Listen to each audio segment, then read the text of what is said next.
بسم الله الرحمن الرحيم. الحمد لله نحمده ونستعينه ونستغفره ونؤمن به ونتوكل عليه ونعوذ بالله من شرور أنفسنا ومن سيئات أعمالنا. من يهده الله فلا مضل له ومن يضلله فلا هادي له ونشهد أن لا إله إلا الله وحده لا شريك له ونشهد أن سيدنا ومولانا محمدا عبده ورسوله صلى الله عليه وعلى آله وأصحابه وبارك وسلم تسليما كثيرا كثيرا. أما بعد فأعوذ بالله من الشيطان الرجيم. بسم الله الرحمن الرحيم. لقد كان لكم في رسول الله أسوة حسنة.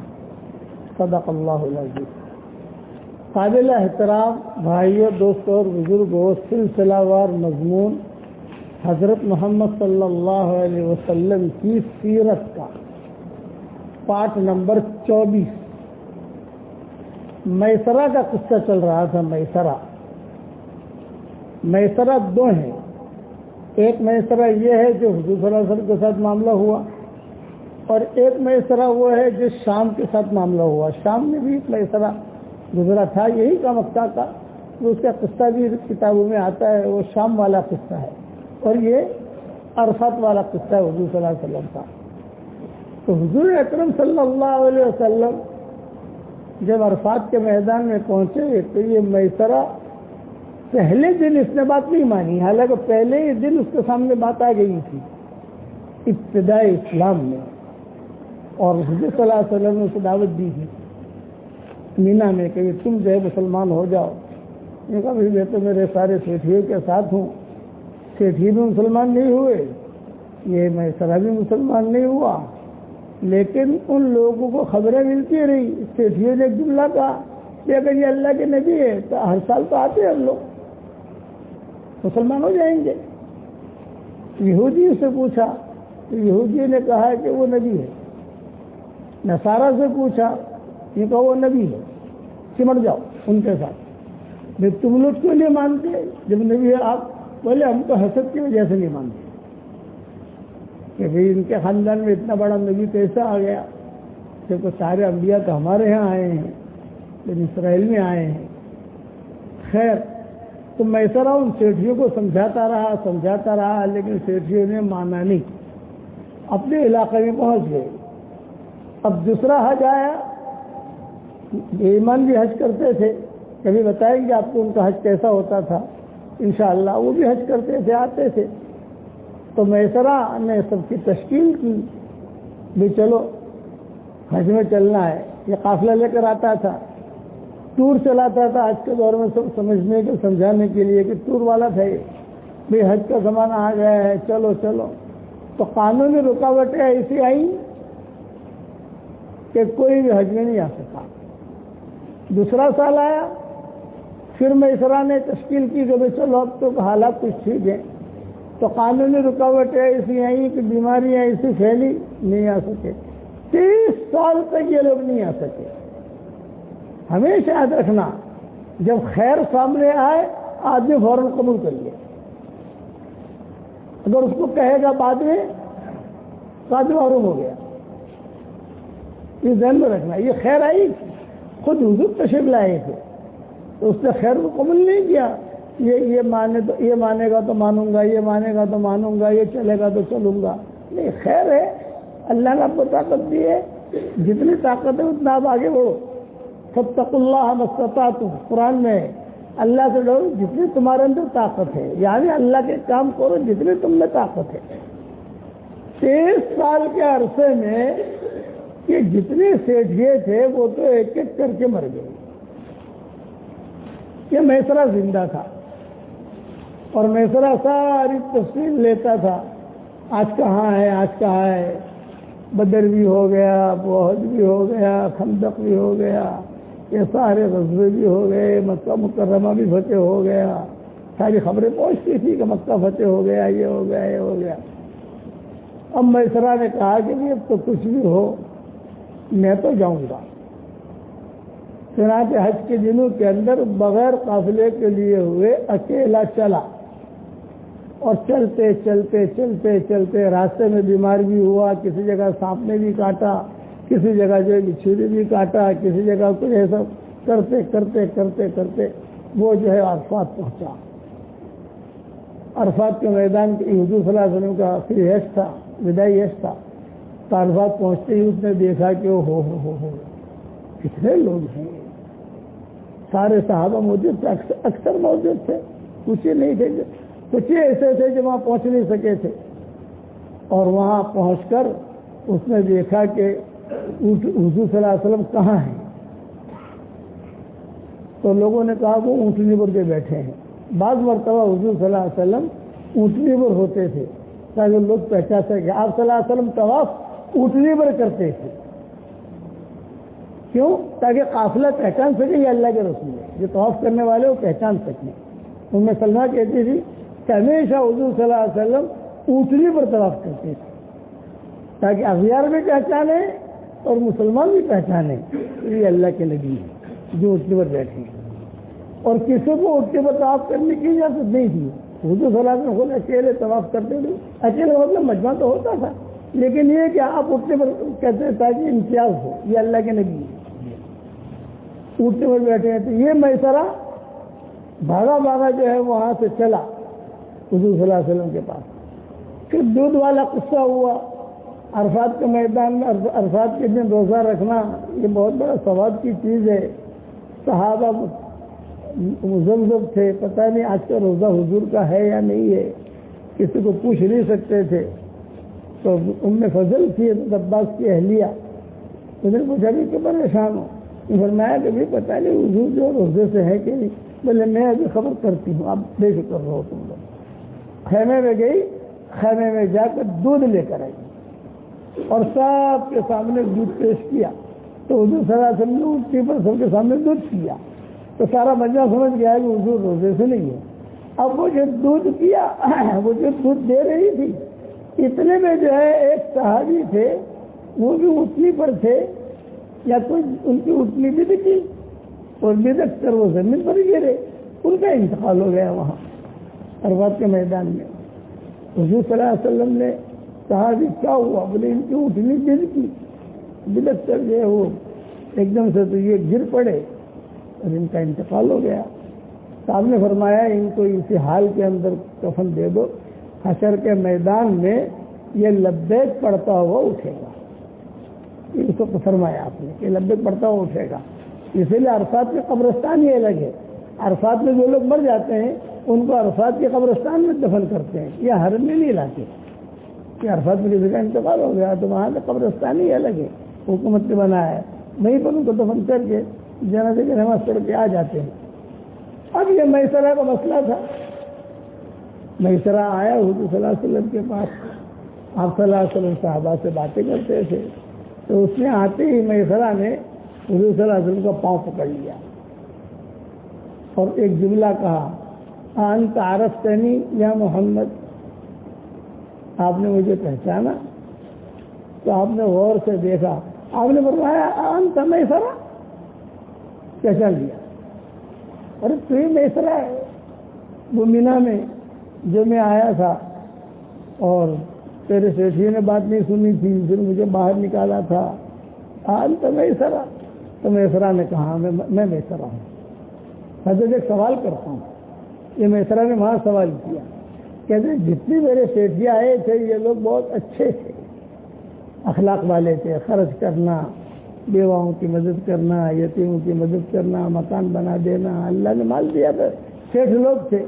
اب یہ لوگ ایک ایک کر کے اس عرصے میں نے 23 سال آپ سے دور رہا، معمولی غفلت کی وجہ سے لمحوں نے خطا کی تھی، صدیوں نے سزا پائی،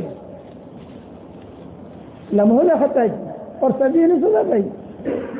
یہ لمحے غلطی کر گئے تو علماء نے لکھا ہے کہ آدمی دینی کام میں اگر کوئی دین کے بارے میں کوئی دل کے اندر خیال آیا، ہاں بھائی جماعت جاری ہے چلے کی تو مجھے بھی جانا چاہیے یا کسی کو بھیجنا چاہیے، سمجھ لو یہ اللہ کا مہمان ہے جو آپ کے دل میں آیا ہے۔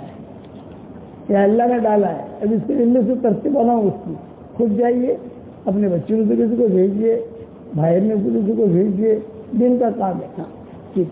اسی طریقے سے پھر ہر جگہ مسجد بن رہی ہے، اس میں مجھے میری آخرت کی ضرورت ہے، مجھے بھی ضرورت ہے یہ چیز کی، تو وہاں پیسے دینے چاہیے. تو پھر میں کل دیں گے، پرسوں دیں گے، ترسوں دیں گے نا، فوراً دے انتظام کرو آپ. یہ اللہ کے مہمان ہے. یہ جو چکا میسرا تو 23 سال تک وہ دور رہا، آ نہیں سکا، اتنا دور تھا وہ کہ وہاں سے آ نہیں سکا. تو حضور سے اس نے سوال کیا کہ حضرت جتنے میرے سیٹھی آئے تھے یہ تو سارے کے سارے ایک ایک کر کے سب مر گئے، تو وہ کہاں ہیں وہ لوگ؟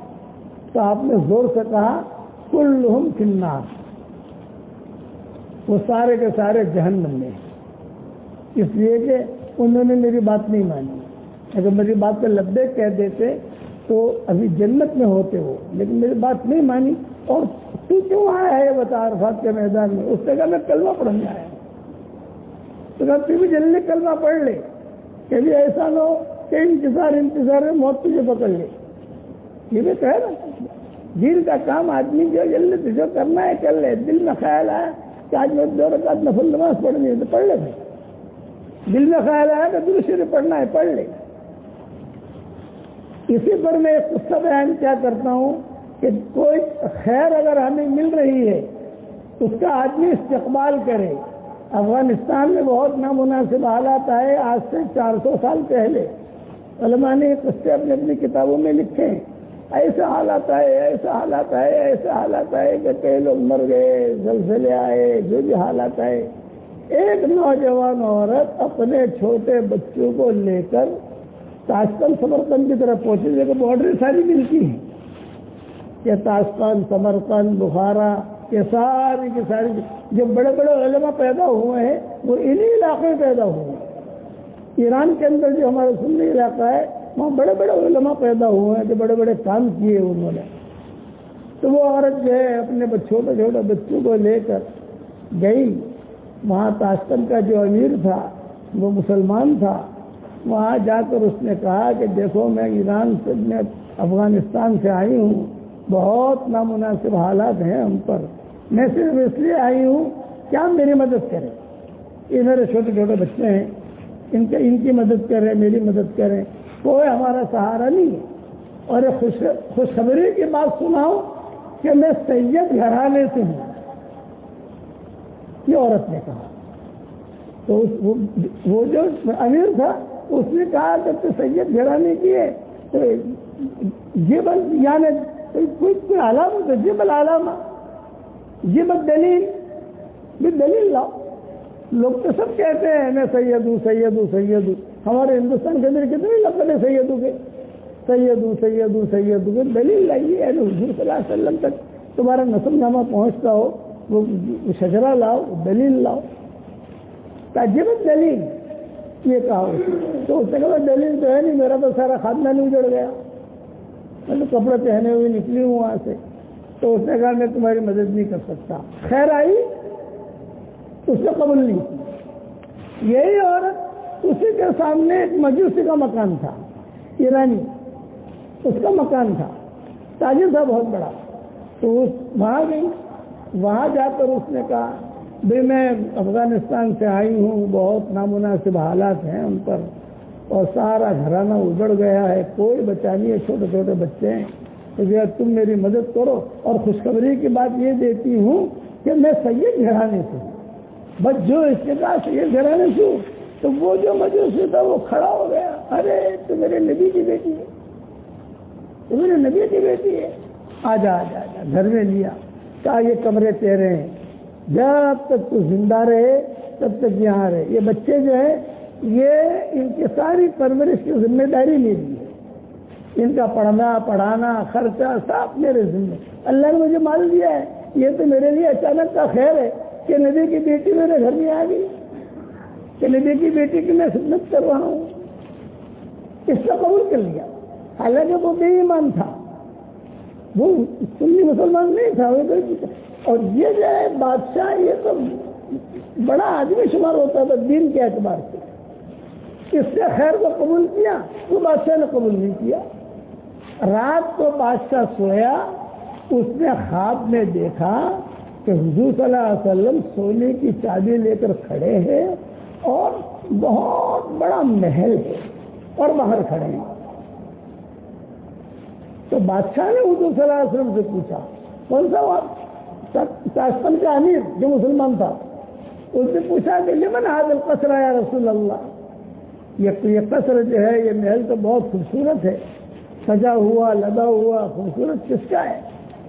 تو حضور صلی اللہ علیہ وسلم نے چابی ہاتھ میں پکڑے ہوئے تھے، یہ فرمایا یہ محل مومن کا ہے۔ تو اس نے کہا نا مومن، میں مومن ہوں۔ تو آپ نے فرمایا جبت دلیل، تو مومن ہے، دلیل لا۔ کتنا جملہ کہا آپ نے، کون گواہی دیتا ہے کہ تم مومن ہے؟ دلیل لا۔ مجھے اتنا کہا آپ نے کہ تم مومن ہے، دلیل لا، وہ بادشاہ سمجھ گیا کہ میں پکڑا گیا۔ پھر حضور نے فرمایا میری بیٹی آئی تھی اور اس نے یہ کہا کہ جو ہے میں سید گھرانے کی ہوں اور تو نے دلیل مانگی، اس کی مدد نہیں کی، اب تو کہہ رہا ہے کہ میں مومن ہوں، اتنی بڑی جنت تجھے کیسے دے دوں بھائی؟ دلیل لا۔ حضور نے بہت ڈانٹا، یہ کہ تجھے شرم نہیں آئی؟ اللہ نے تجھے کتنا دیا ہے، اس میں سے ایک عورت کو تو پال نہیں سکتا تھا، اس کے بچے کے فیصلہ نہیں کر سکتا تھا، اور دلیل مانگی تو نے۔ تو میں بھی تجھے کہتا ہوں تم مومن ہے، تیرے ایمان پر دلیل کیا ہے، کون گواہ ہے، بتا مجھے۔ خیر وہ بادشاہ گھبرا گیا، اٹھا، اٹھ کر اسے پتا تھا کہ یہ عورت مجوسی جو وہاں گئی ہے، چونکہ بادشاہ تھا، وہ گیا کہ خود گیا اور خود جا کر اس نے مجوسی کو جگایا، اور مجوسی کو جگا کر صبح صبح کا وقت تھا، مجوسی کو جگایا، فرمایا کہ وہ لڑکی افغانی لڑکی آئی ہے تمہارے یہاں؟ میں آئی ہوں، مگر میں بادشاہ ہوں، میں حقدار ہوں، مجھے دے دے۔ تو اس نے کہا کہ نہیں، میں نے انہیں سہارا دے دیا، میں نے ان کا انتظام کر دیا، وہ میری تحویل میں، ان کا سارا خرچہ میں اٹھاؤں گا، یہ ہے وہ ہے۔ بادشاہ نے زبردستی کرنی شروع کی کہ بھی میں حقدار ہوں، یہ اس ملک کا مالک میں ہوں، وغیرہ وغیرہ۔ تو وہ جو مجوسی تھا اس نے آہستہ سے کہا کہ بادشاہ سلامت تشریف رکھیے، خیر آپ کے دروازے پر آئی تھی، آپ نے اس کی قدر نہیں کی، وہ خیر اللہ نے میرے پاس بھیجی، میں نے قدر کی۔ اب کان کھول کے سنیے، اتنا قیمتی یہ گھرانہ ہے اور اتنی قیمتی بچی ہے کہ اس کی برکت سے اللہ نے مجھے اسلام دے دیا، میں پکا مسلمان بن گیا۔ اور رات کو حضور صلی اللہ علیہ وسلم جب تمہیں ڈانٹ رہے تھے اس وقت میں جنت کے اندر تھا، تم جنت کے باہر تھے، میں محل میں تھا اور تم جو محل سے باہر تھے، اور حضور ڈانٹ رہے تھے، ہم سن رہے تھے کہ حضور صلی اللہ علیہ وسلم نے تمہیں ڈانٹا ہے۔ یہ خیر کی بات۔ تو یہ میسرہ جو ہے یہ 23 سال تک کل کل کل کل کرتے کرتے 23 سال سے پیچھے ہو گیا۔ پھر حضور صلی اللہ علیہ وسلم کے پاس آ کر اس نے اسلام قبول کیا اور بہت رویا، نے فرمایا کہ بھی میں نے تو زندگی ضائع کر دی۔ تو آپ نے فرمایا ضائع نہیں ہوئی ہے، ابھی جب تک زندہ ہے خیر ہے، لوٹا، ابھی ضائع نہیں ہوا، پھر یہی چھوڑ دو۔ اس لیے علماء نے لکھا ہے کہ آدمی سے گناہ ہو جائے اور آدمی توبہ کر لے، پھر پچھلے گناہ یاد نہیں کرنے چاہیے، یہ علماء نے لکھا ہے، یاد مت کرو۔ اللہ نے ڈیلیٹ کر دیا، تو بھی تیرے دماغ سے ڈیلیٹ کر دے، اور اگر یاد کرتا رہے گا تو اللہ ناراض ہوگا، ارے میں نے فرشتوں کو بھلا دیا، زمین کو بھلا دیا، دفتر میں سے نکل گیا، اب تو کیوں یاد کرتا ہے اسے؟ توبہ کرنے ختم ہوگی بات، اب آگے بڑھ۔ یہ ہماری شریعت کا اصول ہے۔ چنانچہ حضور صلی اللہ علیہ وسلم نے فرمایا بس تو جو ہے اللہ کی طرف بڑھتا رہے۔ یہ قصہ حضور صلی اللہ علیہ وسلم کا میں نے اس لیے بیان کیا کہ ابتدائی اسلام میں یہ آدمی آیا تھا، لیکن بعد میں اللہ نے ہدایت دے دی اس کو۔ اب حضور صلی اللہ علیہ وسلم کا چونکہ نیا کام شروع ہوا ہے تو الگ الگ صحابہ آتے رہے۔ حضرت طلحہ تھے، یہ بصرہ میں تھے، وہاں پر راہب نے اعلان کیا بھائی کوئی مکہ مکرمہ سے آیا ہے تو لوگوں نے اعلان کیا ابھی مکہ سے کوئی آیا ہے، تجارت کے لیے لوگ جاتے تھے نا، تو یہ کوئی مکہ سے آیا ہے، مکہ طلحہ نے کہا میں آیا ہوں، راہب بلا رہا ہے، راہب کے پاس گئے، راہب نے بٹھایا، ان کا اکرام کیا طلحہ کا، یہ فرمایا تم مکہ کے رہنے والے ہو؟ نے کہا مکہ مکرمہ میں کوئی نبی ظاہر ہوا ہے؟ یہ راہب نے پوچھا۔ حضرت طلحہ نے کہا نہیں، میں تو کئی دنوں سے سفر میں ہوں، مجھے پتا نہیں ہے کتنی۔ کہ دیکھ یہ تاریخ ہے جو ہے نا، یہ چاند اور یہ ستارے، یہ سارے علم ہم جانتے ہیں، اور اس سے ہمیں خبر ملی ہے کہ وہ نبی ظاہر ہو گیا ہے۔ میں نے تجھے صرف اس لیے بلایا ہے کہ تجھے مکہ مکرمہ واپس جائے گا تو تو ڈھونڈنا ان کو، اور ڈھونڈتے ہی فوراً ان سے چمٹ جانا، چھوڑنا مت، چمٹ جانا۔ یہ حضرت طلحہ سے کہا۔ حضرت طلحہ نے کہا کہ ٹھیک ہے۔ اب حضرت طلحہ کے دماغ کے اندر یہ باتیں بیٹھی ہوئی تھی، یہ گئے مکہ مکرمہ جا کر وہاں مکہ والوں سے پوچھا کہ کوئی نئی بات ہوئی ہے مکہ میں؟ ہاں ہوئی ہے۔ تو کیا؟ وہ محمد ابن عبداللہ جو ہے نا، خدیجہ کے جو شوہر ہیں، انہوں نے نبوت کا دعویٰ کیا ہے۔ تو کون کون ساتھ ہیں ان کے؟ مجھے لگا سب سے آگے ابو بکر ہے، صدیق اکبر، یہ آگے ہیں۔ تو حضرت طلحہ آ گئے صدیق اکبر کے پاس، فرمایا کہ سنا ہے کہ کسی نے نبوت کا دعویٰ کیا ہے یہاں؟ فرمایا ہاں، حقیقت ہے، حضور صلی اللہ علیہ وسلم نے نبوت کا دعویٰ کیا ہے، وہ نبی ہیں، میں بھی مسلمان۔ یہ ابتدائی لوگ ہیں جو مسلمان ہوئے ہیں، اب یہ قافلہ جو تھا یہ آیا نہیں ہے، لیکن یہ ابتدائی لوگ کیسے مسلمان ہوتے تھے؟ ڈر کہ کسی کو بتانا چلے، کسی کو بولنا مت، مسلمان ہو جاتا اکیلا اکیلا نماز پڑھنا یا ہمارے ساتھ آ جانا نماز پڑھنے کے لیے، لیکن یہ کہ اعلان نہیں کرنا ہے مکہ مکرمہ میں، یہ وہ دور تھا۔ تو حضرت طلحہ کو لے کر حضور صلی اللہ علیہ وسلم کے پاس یہ ابو بکر تشریف لائے، تو حضور صلی اللہ علیہ وسلم سے بات کی۔ حضور صلی اللہ علیہ وسلم نے دعوت دی بہت مختصر انداز میں۔ آپ کے دعوت دینے کا طریقہ یہ ہوتا تھا کہ قرآن شریف کی کوئی بھی آیت پڑھ لیتے تھے، جیسے قرآن کلہ شفا، اسی دن خبر ہے قرآن کلہ دعویٰ، قرآن کی کوئی بھی آیت آپ پڑھ لو، کوئی بھی آیت، اس میں دعوت ہے۔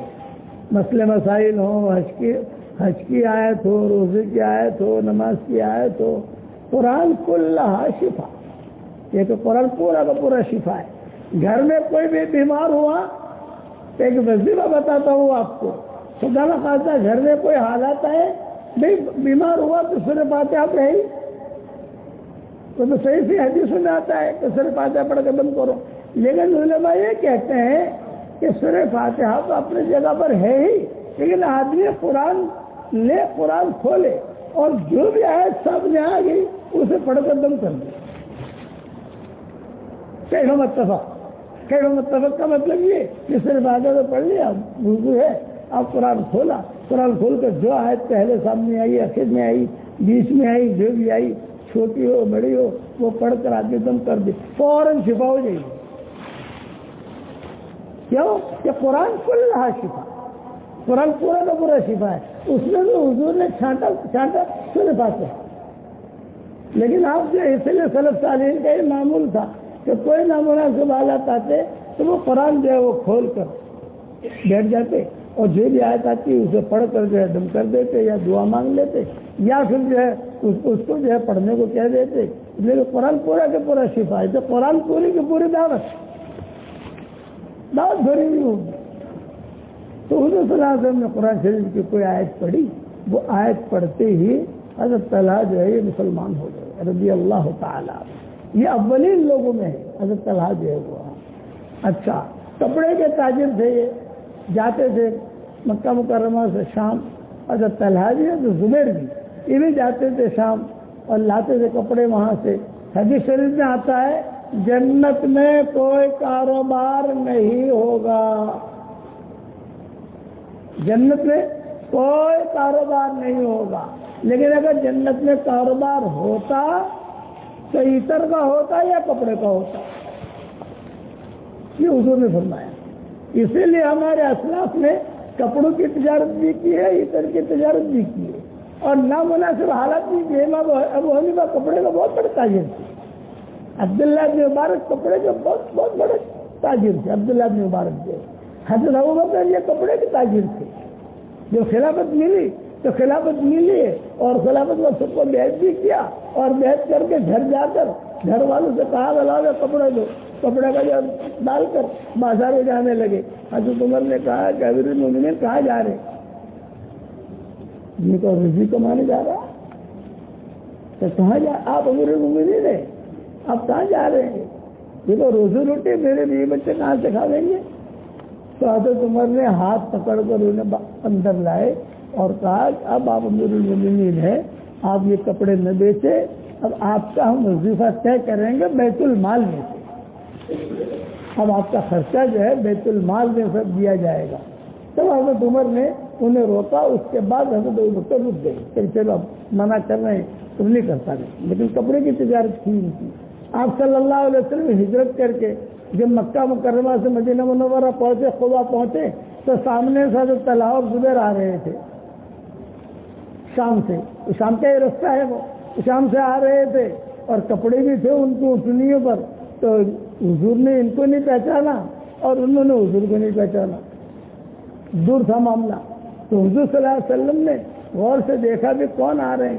تو صحابہ نے کہا کہ حضرت یہ تو طلحہ زبیر ہیں، شام سے آ رہے. قریب آئے تو دیکھا کہ حضور آ رہے.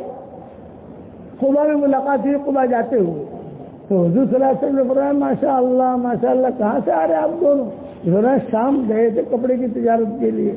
تو آپ نے فرمایا بہت اچھا، خوشی ہوئی.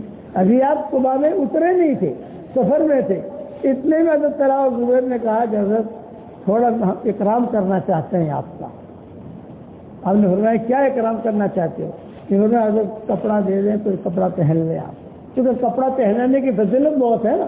حدیث شریف میں آتا ہے جس نے کسی مسلمان کو کپڑا پہنا دیا، جب تک وہ کپڑا اس آدمی کے بدن پر رہے گا تب تک وہ پہنانے والا اللہ کی حفاظت میں رہے گا. تو امام ابو حنیفہ جو ہے یہ اچھے کپڑے پہناتے تھے لوگوں کو، اچھے کپڑے. جب رجب سے ان کے یہاں کپڑے سلنے شروع ہو جاتے تھے علماء کے، صرف کیٹیگری کے اعتبار سے، جیسا عالم اچھے کپڑے. تو لوگ شاگرد نے کہتے تھے تو بہت مہنگا ہے. ارے جب ایسا کپڑا دو کہ جلدی پھٹے نہیں، سمجھ گئے نا، جلدی پھٹے نہیں، وہ جتنا چلتا رہے گا. میں اللہ کی حفاظت میں رہوں گا. پھر امام صاحب کو جب کوڑے مارے گئے، ان کے سر پر کوڑے مارے گئے. عام طور سے کوڑے مارے جاتے ہیں بدن پر، لیکن امام ابو حنیفہ ایک واحد امام ہے کہ جن کے سر پر کوڑے مارے گئے، اور سر جو ہے وہ خون ہو گیا. امام صاحب کا سر پھٹ گیا جس میں سے. وہ میموری جو تھی وہ کمزور ہوگی، یادداشت کمزور ہوگی، لیکن تھوڑے بہت انہیں یاد رہتا تھا. رجب کا مہینہ آتا تھا تو اپنے بیوی بچوں سے یا اپنے خادموں سے کہتے تھے جا رجب رجب آ گیا. اشارے سے کہتے تھے کہ سب کو جو کپڑے بنا کے بھیجو. یہ حدیث یاد تھی ان کو. بار بار یہ حدیث پڑھتے تھے کہ دیکھو میں تمہیں کپڑے اس لیے پہنا رہا ہوں کہ یہ کپڑا جب تک تمہاری بدن پر رہے گا میں اللہ کی حفاظت میں رہوں گا. پھر کپڑا دے کر آدمی احسان میں جاتا ہے یہ کپڑا سلایا کہ نہیں. آپ کو بہت شوق ہے سلا کے دے دو تو پہنا نہیں چاہے گا. ہمارے حضرت جو ہماری عزیز آپا رحمۃ اللہ علیہ تھی، ڈاکٹر عزیز آپا، ہمارے والد صاحب رحمۃ اللہ علیہ کے ساتھ ڈاکٹر عزیز آپا نے مسلح بھیجا حضرت جی کے لیے، اور مٹھائی کا ڈبہ بھیجا. میں بیٹھا ہوا تھا وہاں.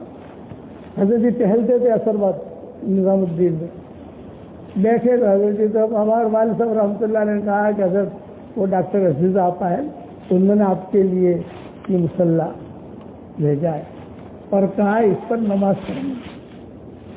حضرت جی نے کہا بھائی انہیں واپس دینا یہ شرط لگانا مناسب نہیں ہے، میرے پاس ہے میں نہ پڑھ سکوں تو اس لیے اختیار دے رہے تو ٹھیک ہے، کوشش کریں گے۔ اس لیے کپڑا دے کر یہ مت کہو کہ تم سلانا، آپ خود سلا کر دے دو، ظاہر بات ہے کبھی نہ کبھی اس کے وزن پر آ جائے گا انشاءاللہ۔ تو ابو حنیفہ کا یہ معمول تھا کہ حضور صلی اللہ علیہ وسلم کو حضرت طلحہ اور زبیر نے وہ ہجرت کے سفر میں کپڑے دیے، تو چونکہ حضور کے ساتھ سفر میں ابوبکر بھی تھے تو صدیق اکبر کو بھی دیا اور حضور صلی اللہ علیہ وسلم کو بھی دیا، کیونکہ وہ 70 آدمی تھے برید اسلمی، گنڈے لوگ جو مسلمان ہو گئے تھے قبیل قبا وہ لوگ بھی تھے، تو انہوں نے کہا کہ اتنے ساروں کو دینا تو نہیں دے سکتے، ابھی تازہ مسلمان ہوئے تھے یہ لوگ، لیکن یہ تو پکے ہیں ابو بکر اور حضور صلی اللہ علیہ وسلم، تو ان کو جب ابو بکر کے غلام تو اس کو بھی دیا، ہو گیا۔